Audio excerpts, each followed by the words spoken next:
सबसे पहले अपन जो मारुति की जो प्रोग्रामिंग करने जा रहे हैं उसमें सबसे ज़्यादा ये होता है कि इसमें 3 अपडेट हुए हैं।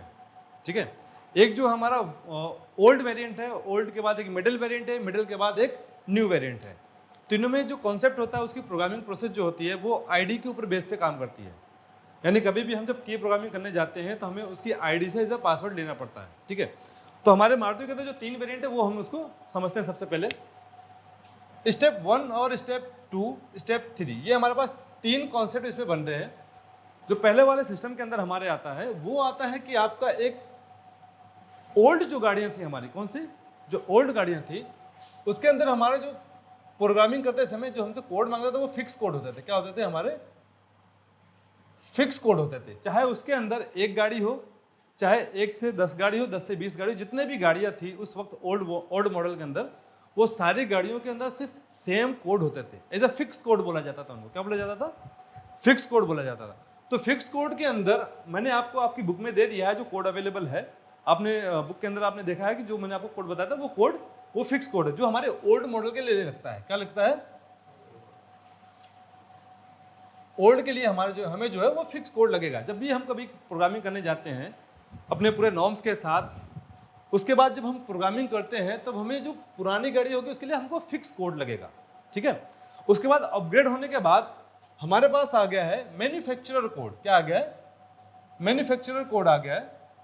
मैन्युफैक्चरर कोड में क्या होता है कि जब गाड़ी कंपनी लॉन्च करती है तब हर गाड़ी के अंदर वो अलग अलग कोड अप्लाई करना शुरू कर दी है। क्या कर दी उसने? अलग अलग अप्लाई करना शुरू कर दी है। अब अलग अलग जैसे कि इसमें है हमारे पास कि 1 से लेके जो है अबव गाड़ी जितनी है, अबव गाड़ी के अंदर सेम कोड होता था। क्या होता था? हमारा सेम कोड होता था।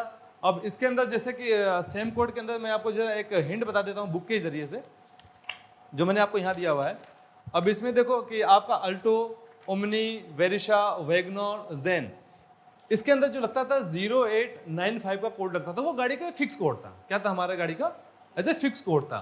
फिक्स कोड के बाद जब हमारी गाड़ी सेकंड मोड में आई, सेकंड ऑप्शन में आई है, जो मिडिल ऑप्शन में आई है, उसके अंदर मैन्युफैक्चरर कोड आना शुरू हो गया है। क्या आ गया? As a manufacturer code. Manufacturer code में क्या आया? अब ये आ गया हमारा मिडिल के अंदर। मिडिल के अंदर आया जिसमें 1 से लेके जो है अबव के अंदर जितनी गाड़ी इसके अंदर थी उसके अंदर मैन्युफैक्चरर कोड, यानी जितनी गाड़ियां उतने कोड, जितनी गाड़ियां उतने कोड होने आ गए। यानी अगर उसके अंदर अगर अल्टो है, अल्टो की 10 व्हीकल अलग अलग है तो हर 10 व्हीकल के अलग अलग कोड होंगे। 10 स्विफ्ट है तो 10 स्विफ्ट के अलग अलग कोड होंगे, जो हमारे मिडिल ऑप्शन में आई है। तीसरे ऑप्शन में हमारा क्या आ गया है कि इसके अंदर प्रोग्रामिंग प्रोसेस है। प्रोग्रामिंग प्रोसेस है। प्रोग्रामिंग प्रोसेस में क्या है कि आप जितनी बार एज ए मैन्युफैक्चरर कोड तो कंपनी से आता ही आता है, लेकिन हम जितनी बार उस गाड़ी के अंदर कोडिंग करते हैं, जितनी बार हम प्रोग्रामिंग करने जाते हैं कि उतनी बार ऑटोमेटिक जो है आपका सिस्टम चेंज होते रहता है। कोड जो है चेंज हो जाएगा। जितनी बार आप की प्रोग्रामिंग करेंगे हम, उतनी बार हमारा कोड जो है चेंज होता रहेगा। हमें कभी भी जो है गाड़ी की प्रोग्रामिंग करनी है, किसी भी गाड़ी की हम प्रोग्रामिंग करने जाते हैं तो सबसे पहले हमें नॉर्म्स के हिसाब से ही प्रोग्रामिंग करनी है, जिसमें आप कस्टमर का आईडी, गाड़ी का आरसी, ये सब फोटो लेके ही आपको काम करना होगा। ठीक है, इस सब चीज़ों का नॉर्म के हिसाब से करना है।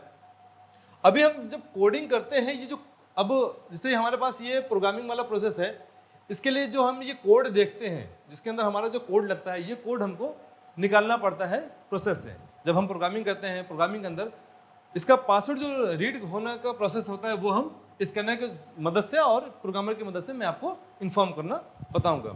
हम टेबल पे भी काम करेंगे, हम गाड़ी के ऊपर भी जाके काम करेंगे। पहले हम टेबल पे समझ लेते हैं कि प्रोग्रामिंग किस तरह से की जाती है, इसके प्रोसेस क्या क्या होते हैं, उसके बाद ही हम जाके गाड़ी के ऊपर प्रोग्रामिंग करेंगे। ठीक है, और इसी तरीके से जो हम कभी प्रोग्रामिंग करते हैं, हमारा इसके अंदर गाड़ी के अंदर जैसे जैसे वेरिएंट बढ़ा है वैसे वैसे डिवाइस में भी सिस्टम बढ़ा है। पहले हमारे गाड़ी में आता था इमोबिलाइजर और ईसीयू, इन दोनों की कम्युनिकेशन से हमारा सिस्टम काम करता था। उसके बाद अपग्रेड हुआ। अपग्रेड होने के बाद इमोबिलाइजर कम्युनिकेट करता है बीसीएम से, बीसीएम कम्युनिकेट करता है ईसीएम से। चाबी अब जब भी हम प्रोग्रामिंग करते हैं तो प्रोग्रामिंग में हमारा होता है ट्रांसपोंडर की फ्रिक्वेंसी अलग अलग गाड़ी में अलग अलग टाइप की फ्रिक्वेंसी होती है, वो आपको आईडीज़ इस्तेमाल करनी है, वो उसको प्रोग्राम करना है कि किस तरह से हम प्रोग्रामिंग प्रोसेस करते हैं। वो मैं आपको टेबल और गाड़ी के ऊपर दोनों बताता हूँ, ठीक है। और भी चीज़ें हैं, धीरे धीरे स्टेप करके हम जो है सीखते जाएंगे। तो चलते हैं अब अपन प्रोग्रामिंग टेबल पे करते हैं कि कैसे करते हैं प्रोग्रामिंग।